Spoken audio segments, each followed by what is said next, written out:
Go to Essential Graphics panel to add the downloaded template.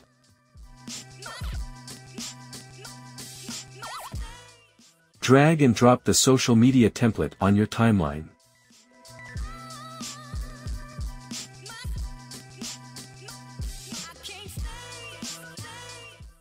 You can switch between different templates here.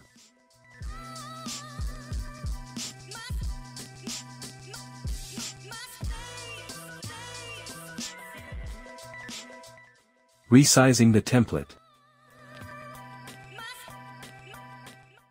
You can also easily change color and text here to suit your preference.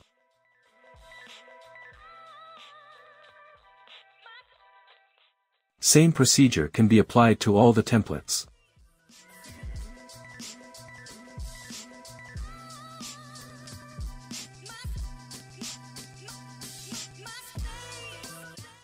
If you have any questions, leave them in the comments section and I will immediately reply. Thank you.